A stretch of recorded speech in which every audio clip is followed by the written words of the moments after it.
तो एक्सेल के अंदर में हम आज कुछ प्रैक्टिकल पार्ट को कवर करेंगे, कुछ थ्योरेटिकल पार्ट को कवर करेंगे। तो सबसे पहले हम बात करते हैं एक्सेल का इंटरफेस को समझते हैं। माइक्रोसॉफ्ट एक्सेल का इंटरफेस समझते हैं। अब एक्सेल ओपन करने के लिए आप ये जो दिख रहा है आपको क्या बोलते हैं, स्टार्ट मेनू बार, इस पे क्लिक करें। ऐसे यहाँ पे आपको पॉपुलर सॉफ्टवेयर चले आते हैं, अदरवाइज यहाँ पे सर्च कर सकते हैं एक्सेल, तो यहाँ पे आपके सामने एक्सेल आ जाए। जैसे ही एक्सेल खुलेगा, थोड़ा सा टाइम लेगा, खोलने के बाद कुछ इस तरह का विंडो आए, ठीक है।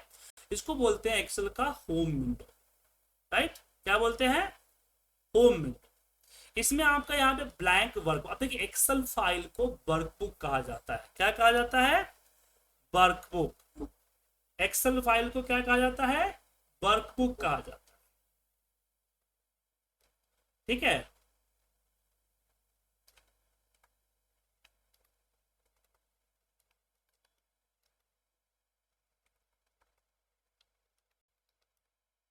अब यहाँ पे आपको एक तो ब्लैंक मिलेगा, इसके बाद यहाँ पे कुछ इस तरह के फाइल आपको दिख सकता है, एक टेम्पलेट होता है। अब ये दिखेगा या नहीं दिखेगा और डिपेंड करता है आपके एक्सेल के ऊपर। तो यहाँ पे यूज टेम्पलेट, जो टेम्पलेट आपने यूज किया हुआ है वो दिखेगा। टेम्पलेट मतलब कि माइक्रोसॉफ्ट आपको बना बनाया क्या देगी? एक फाइल देगी, एक फॉर्मेट देगी, ठीक है ना।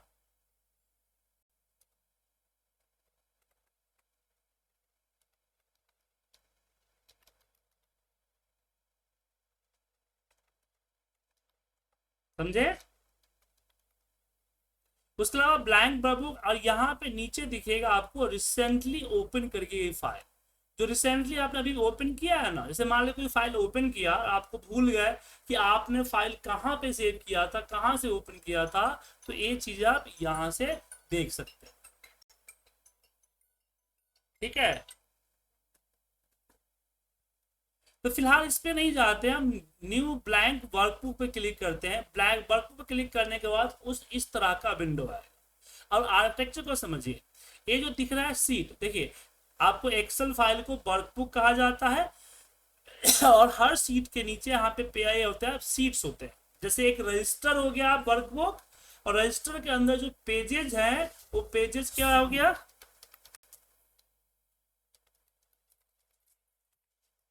पेजेस आपका सीट्स हो गया। इस तरह से सीट्स होंगे, प्लस का सिंबल जो दिख रहा है इस पे क्लिक करके और भी नए सीट्स ऐड किए जा सकते हैं। उसके बाद ये जो आपका दिख रहा है A B C D F G, ये आपको कॉलम कहलाता है। क्या कहलाता है? कॉलम कहलाता है। और ये 1 2 3 जो दिख रहा है इसको बोला जाता है रो। क्या बोला जाता है? रो बोला जाता है। और इनके बीच में जो इंटरसेक्ट होता है इसको सेल कहा जाता है। और जो भी डेटा हम डालते हैं इसी A1 B1 C1 में डालेंगे। अब मान लीजिए मैं यहाँ पे क्लिक कर रखा हूँ, तो कैसे पता चलेगा इसका एड्रेस क्या है? इसको पता करने का दो तरीका है। एक तो यहाँ पे L और यहाँ पे 15, हो गया L15, L कॉलम 15 नंबर रो, तो क्या हो गया? L15। या फिर ऊपर जो दिखेगा इसको बोला जाता है नेम बॉक्स। क्या बोला जाता है? नेम बॉक्स या एड्रेस बॉक्स, कुछ भी कह सकते हैं। यहाँ पे भी एड्रेस आपको दिखेगा, ठीक है। अब यहाँ पे जो ऊपर दिख रहा है इसको बोलता है टैब। टैब कह लीजिए, रिबन कह लीजिए, या मेनू बार कह लीजिए, ठीक है ना। माइक्रोसॉफ्ट इसको रिबन कहता है, कुछ लोग इसको टैब कहते हैं, और जो पुराने यूजर्स है उसको मेनू बार कहते हैं। क्या कहते हैं? मेनू बार। आप अपने हिसाब से जो कहना चाहे कह सकते हैं, टैब, रिबन या मेनू, ठीक है। और उसके अंदर होते हैं सारे ऑप्शन, जिसको अप्लाई करके आप अपना डेटा का साथ जो करना चाहे कर सकते हैं। तो रिबन कितने होते हैं? File, home, insert, draw, page dot, formula, data, review, view. ये जो होता है ये तो होता ही होता है। इसके अलावा कुछ एक्स्ट्रा जो होते हैं जो लोग ऐड करते हैं, जैसे मैंने ऐड कर रखा है ना, इसलिए एक्स्ट्रा आ रहा है। आपके सिस्टम में शायद आ सकता है और शायद नहीं आ सकता है, ओके।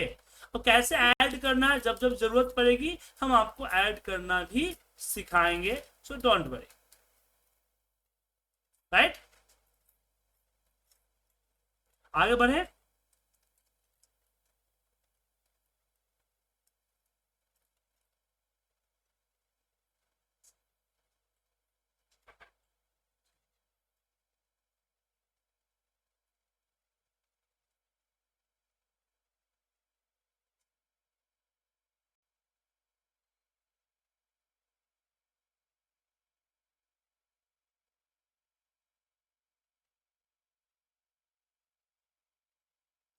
अब यहाँ पे आगे बढ़ते हैं।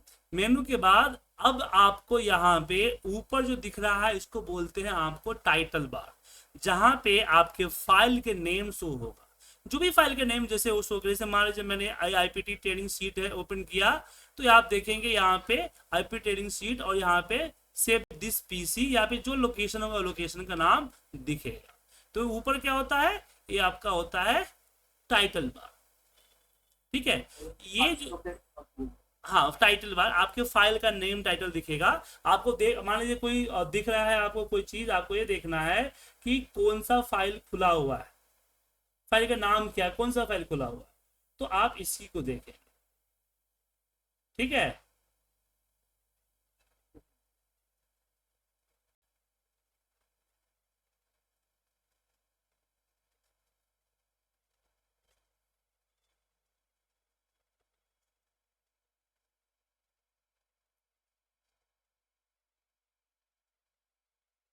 ओके आगे बढ़े।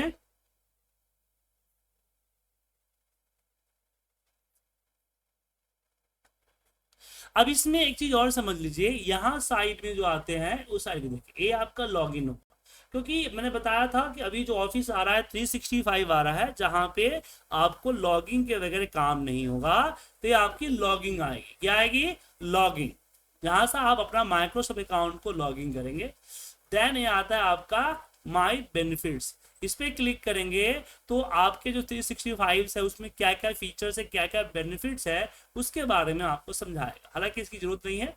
देन ये होता है मिनिमाइज, जैसे मुझे इसको नीचे करना है तो इस पर क्लिक करके नीचे करूंगा ताकि पीछे का जो स्क्रीन है मुझे पीछे वाली फाइल दिखेगी, तो मिनिमाइज। और कई बार क्या होता है कि आपके छोटा स्क्रीन होता है, तो इसको बड़ा स्क्रीन करने के लिए यहाँ पे मैक्सिमाइज करते हैं। क्या करते हैं, मिनिमाइज और मैक्सिमाइज। तो ये आपका हो जाता है लॉगिंग, ताकि आप पता चले कि किस माइक्रोसॉफ्ट के आईडी से लॉगिन कर रखे हैं। और ये आपका आता है माई बेनिफिट्स, जिसके जरिए आपको जो नए फीचर्स आए हैं उस फीचर्स के बारे में आपको बताएगा। एंड उसके बाद यहाँ जो आपके पास आता है वो क्या आता है, मिनिमाइज, मैक्सिमाइज। और ये तो क्रॉस पता है आपको, इससे फाइल बंद होता है। ठीक है, इसके अलावा यहाँ पे एक ऑटो सेव का ऑप्शन आता है। ऑटो सेव का ऑप्शन तब आता है जब आपकी फाइल क्लाउड पर है। कहाँ हो, क्लाउड पे। जैसे एग्जांपल के लिए अगर मैं यहाँ पे, ये देखिए, ये दिख रहा है ईएन डैशबोर्ड, ये मेरा क्लाउड पे यहाँ पे ऑटो सेव ऑन दिख रहा है आपको, और यहाँ पे दिख रहा है सेव का सिस्टम। तो क्लाउड पे मतलब कि ये जो है माइक्रोसॉफ्ट की वन ड्राइव पे है फाइल। लेकिन जो लोकल फाइल होती है ना, उसमें आपको ऑटो सेव जो होगा ऑफ होगा। जैसे आईपीटी एक्सेल स्कूल का सीट देखिए, ऑटो सेव ऑफ है। अगर मैं ऑन करने चाहूँ तो बोलेगा कि भाई इसको क्लाउड पे ले जाओ। तो जो क्लाउड पे फाइल होगी यहाँ पे ऑटो सेव ऑन होगा, समझे, ऑफ नहीं होगा। तो जब भी हम फाइल खोलते हैं तो दो फाइलें खुलती है, लोकल पीसी और एक क्लाउड का। ठीक है करण, आवाज समझ में आ रही है ना आते, तो ऊपर टाइटल वाला समझ में आ गया। ये जो आपको फाइल इंसर्ट क्या है ये भी समझ में आ गया। इसके अंदर के फीचर्स बाद में बताऊंगा आपको मैं। नीचे जो आता है उसको बोलते हैं स्टेटस बार। ये जो दिख रहा है आपको क्या बोलते हैं, स्टेटस बार। जैसे यहाँ पे रेडी मतलब कि हम टाइप करने के लिए है, यहाँ पे देखिए एंटर मतलब इसमें आप वैल्यू एंटर करें। कैलकुलेशन तो कैलकुलेशन दिखाएगा आपको, इसको बोलते हैं स्टेटस बार, जहां पे आपकी फाइल की वर्किंग स्टेटस बताता है कि आपकी फाइल की वर्किंग स्टेटस क्या है।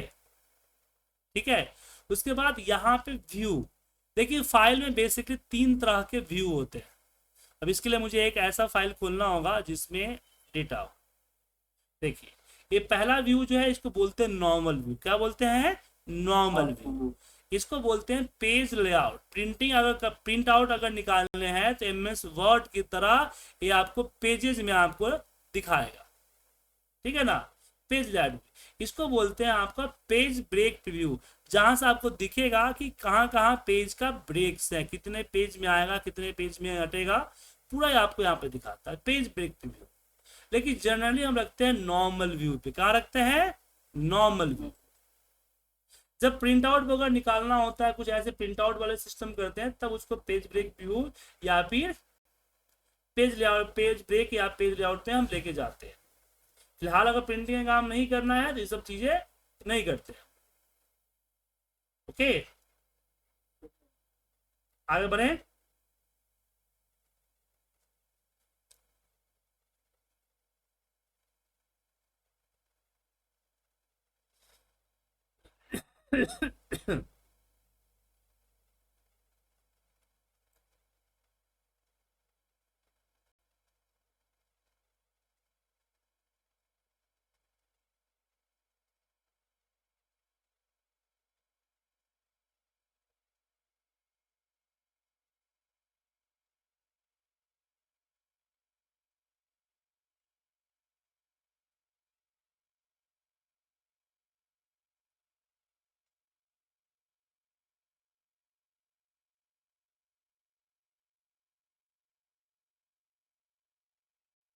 चलिए, तो हम टाइटल बार समझ गए और हम समझ गए स्टेटस बार, राइट।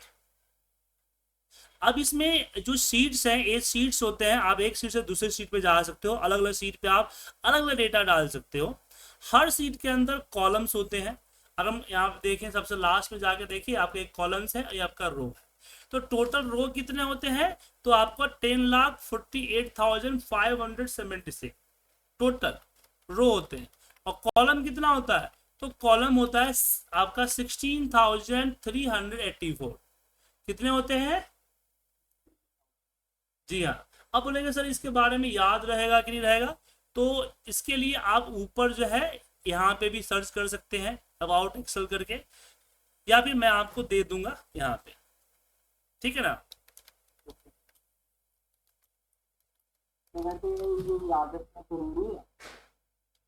देखिए, अगर आप कहीं पे एग्जाम देने जा रहे हैं तो याद रखना जरूरी है। अगर आप कहीं पे काम कर रहे हैं फिर भी याद रखना जरूरी है ना। मान लीजिए कि आपको पास अगर एक डेटा आया जो कि 1.5 लाख का है किसी और फॉर्मेट में, उसको एक्सेल में कन्वर्ट करना चाहते हैं, तो पता होना चाहिए ना कि मेरे एक्सेल की कैपेसिटी कितनी है। अब आपके पास गाड़ी है, तो गाड़ी अगर आप पे किसी सवारी को बैठाएंगे तो आपको पता होना चाहिए ना आपकी गाड़ी में कितनी सवारी बड़े बैठेगी, कितना वजन उठा सकता है, कितना स्पीड होगा, क्या माइलेज होगा, ये बताना जरूरी है ना सर। और दूसरा क्या होता है कि हमारे सोसाइटी में कुछ लोग ऐसे होते हैं जिनको आपको नीचा दिखाने का चुल मचा रहता है। अगर किसी ऐसे पर्सन से पूछ गए हैं, बोले क्या सीख रहे हो, एक्सेल सीख रहा हूँ, हाँ तो चलो एक क्वेश्चन का जवाब दो, बताओ कितने रो और कितने कॉलम होते हैं, एक सेल में कितने सेल टाइप कर सकते हैं। तो उस समय अगर नहीं बताइएगा तो मेरा से क्या पता नहीं कहाँ पढ़ता है, कहाँ पढ़ता है, क्या पढ़ता है। समझ रहे हैं ना सर करण जी, मेरा पॉइंट समझे कि नहीं समझे। Yes sir.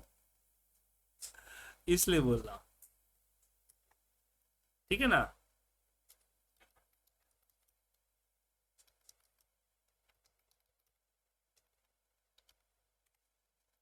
इसलिए इसके बारे में थोड़ी बहुत नॉलेज रखें तो सही रहे, ठीक है ना। तो एक्सेल इंटरफेस समझ में आ गया, कोई दिक्कत तो नहीं इसमें। तो यहाँ से शीट्स के नेम होते हैं और भी नई शीट यहाँ पे ऐड कर सकते हैं। उसके बाद जो है स्क्रॉल होता है। अगर डेटा बड़ा है तो आपको नीचे स्क्रॉल करके जाना है, नीचे के डेटा देखना है। देखिए, तो यहाँ से आप यहाँ से नीचे के डेटा स्क्रॉल करने के लिए इस स्क्रॉल बार से नीचे आ सकते हैं। अगर डेटा हॉरिजॉन्टली बड़ा है तो यहाँ से स्क्रॉल होके जा सकते हैं, ठीक है। तो 16,000 समथिंग और 10 लाख समथिंग, पूरा याद मत कीजिएगा, पर याद रखिएगा कि 10 लाख समथिंग रो है और 16,000 समथिंग कॉलम है। इतना तो याद रहेगा ना। Yes sir. हाँ, तो 16,000 समथिंग रो कॉलम्स है। उसके बाद आपका स्क्रॉल है, यहाँ से आप मैक्सिमाइज मिनिमाइज कर सकते हैं, जैसे कि आपको बड़ा जूम कर सकते हैं, यहाँ से जूम आउट कर सकते हैं, जूम इस तरह, ठीक है। आप जैसे फोटो को जूम करते हैं ना उस तरह से, क्लियर है।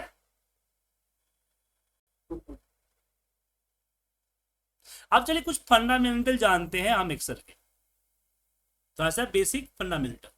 जैसे ये सब चीजें आपको किसी एग्जाम्स में लिखने में काम आएगा, या इंटरव्यू में कुछ लोग पूछ भी देते हैं तो वहां पे समझ आएगा। ऐसे भी आपको जिस चीज पढ़ रहे हैं उसके बारे में थोड़ी सी नॉलेज होनी चाहिए ना सर। जैसे गाड़ी चलाना आप जानते हैं, बट गाड़ी के बारे में नॉलेज होना चाहिए ना, कि गाड़ी का इंजन क्या है, कितने सीसी का है, 4 स्टॉक है, 2 स्टॉक है, टायर का नंबर क्या है, समझ रहे हैं ना, टायर के अंदर हवा कितना प्रेशर से होना चाहिए, इसी पता होना चाहिए ना, काम आएगा आपको आगे।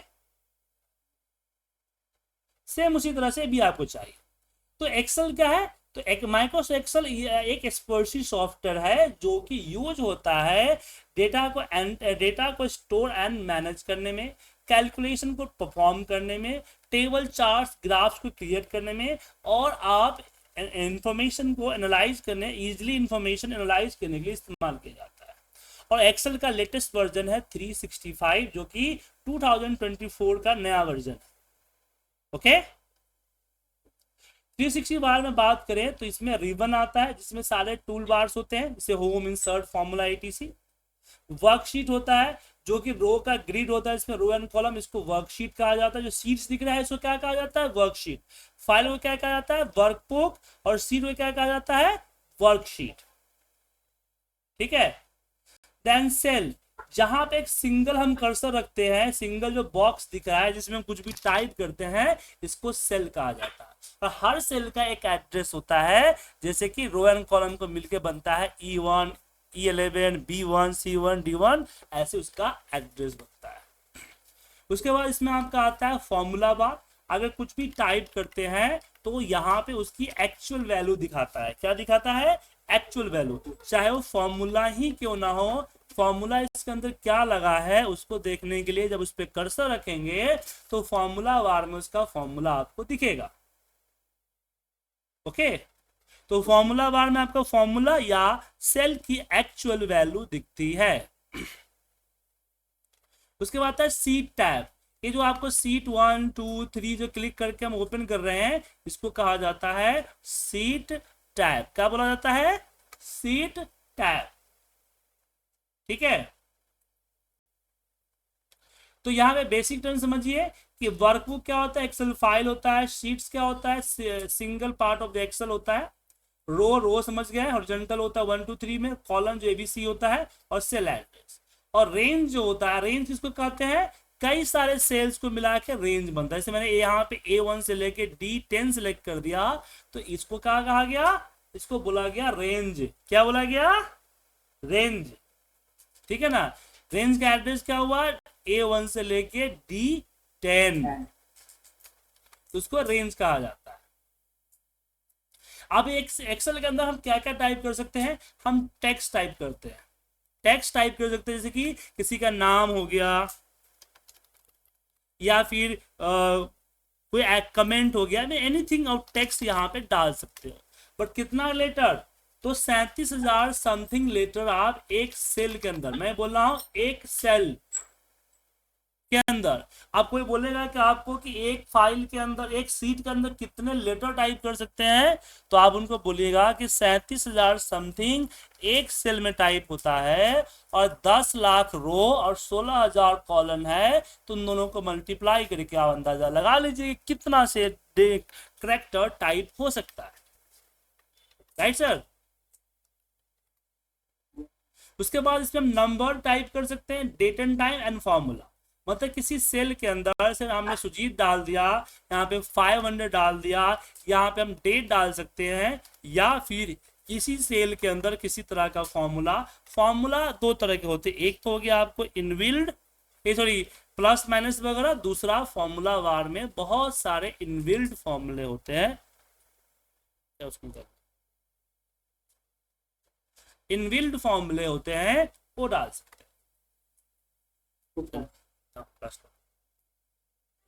ठीक है। और बहुत सारे बेसिक फॉर्मूले, लेकिन बेसिक फॉर्मूले के बारे में हम आगे क्लास में कन्वर्ट करेंगे, फिलहाल इसको इग्नोर कर दीजिए। ठीक है ना। तो हम बेसिक फॉर्मूलेज लगा सकते हैं, चार्ट्स लगा सकते हैं, तो इसके भी शॉर्टकट्स होते हैं, ये सब चीजें इसके भी हम कर सकते हैं। ओके तो इसको एक बार आप पढ़ लीजिएगा। लिंक कल लिंक भेजा था ना, ऐसे इसका भी लिंक आपको हम भेज रहे हैं आज। इसको क्या करना है, पढ़ देना। ठीक है।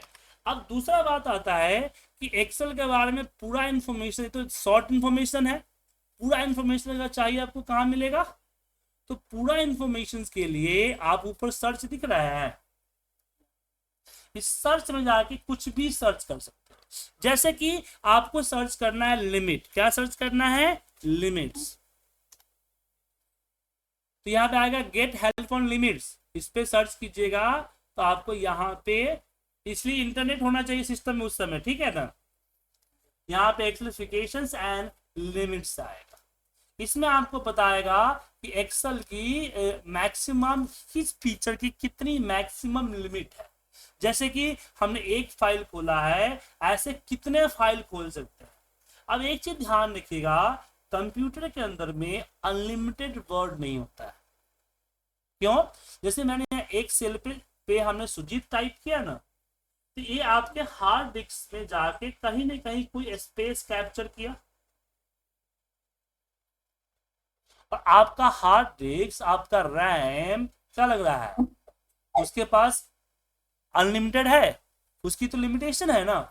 तो कहीं भी अगर आपको लिमिटेशन डिफाइन ना हो तो बोल दीजिएगा limit is not defined, depend on system capacity. जैसे यहाँ पे लिखा हुआ है limited available memory and system resource, ये भी बोल सकते हैं। टोटल रो एंड कॉलम कितना होता है, क्या बोले सर, तो क्या कुछ बोला आपने अभी,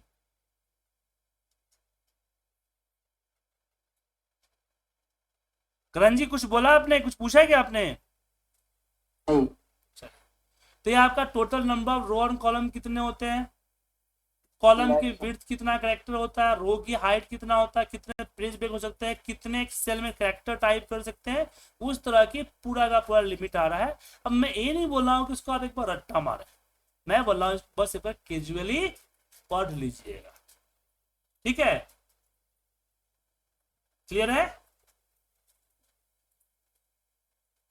चलिए, तो आज जो है इतना ही रहते हैं। कल अब शुरुआत है कि शुरुआत में थोड़ा स्लो लेके चल रहा हूं कि आपको कितना आप जॉब कर पाते हैं उसके हिसाब से आगे धीरे धीरे बढ़ूंगा, ठीक है सर। क्योंकि 1-to-1 क्लास है, यहाँ पे टाइम का बाउंडेशन नहीं है, टॉपिक बाउंडेशन, जो टॉपिक दिया वो सारा टॉपिक पढ़ाऊंगा मैं, इसलिए। तो यहाँ पे क्या है आपका कि अभी आपका फंडामेंटल आपका खत्म हुआ, अब आपका शुरू होगा प्रैक्टिकल। तो कल हम बात करेंगे सीट प्रिपरेशन में, एक डेटा सीट को प्रिपेयर करना, उस पर डेटा एंट्री करना, हम आपको कल की क्लास में सिखाएंगे। जैसे कोई भी कंपनी में जाइए या कुछ भी आपको तैयार करना, आपको अपना मार्कशीट ही तैयार करना पड़ गया, अटेंडेंस तैयार करना पड़ गया, या घर के खर्चे का हिसाब रखना पड़ गया, तो उसके लिए आपका वो सीट कैसे तैयार करेंगे वो हम आपको कल की क्लास में एक सीट बना के दिखाएंगे और 2-3 सीट आपसे बनवाएंगे, ठीक है। तो थ्योरिटिकल क्लास खत्म हुई, अब होगा आपका प्रैक्टिकल।